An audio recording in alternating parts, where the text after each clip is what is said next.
the church you're a part of is a progressive mainline church, clearly from the things Yes. you just described. And yet you're in Texas, which is Yeah. what people think about when they think of Christianity in Texas, tends to be mega churches, non-denominational, evangelical, theologically conservative evangelical churches.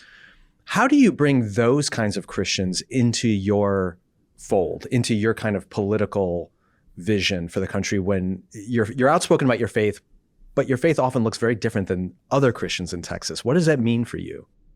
Yeah, and I should say that, St. Andrew's, yes, a part of a mainline Protestant institution, but our church very much had a small e evangelical flavor to it. We were very open about bringing our faith into the public square and talking about it vocally and passionately out in the world. And so I've always felt a kinship with my evangelical brothers and sisters, because my church wasn't the kind of buttoned up, frozen chosen kind of Presbyterian church. But like you said, Christianity just looks so differently across the state of Texas, across the country.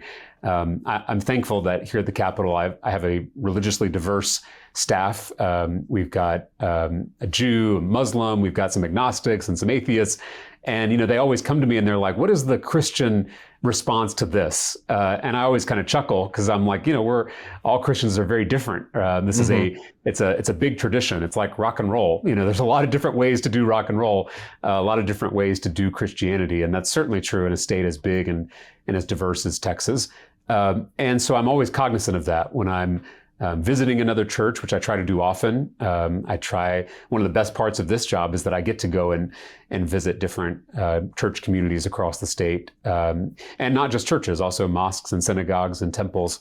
And so going out into different communities and trying to connect with those communities is very helpful for me to get outside of my bubble and understand how the faith looks different in different parts of the state. I do try to focus on kind of the big things that we have in common, even though we may differ on some of the particulars. And I do think that shared moral vocabulary is an opportunity to build bridges into different communities that may have a faith that looks slightly different than mine. Yeah, that's a good way to put it, the shared moral vocabulary.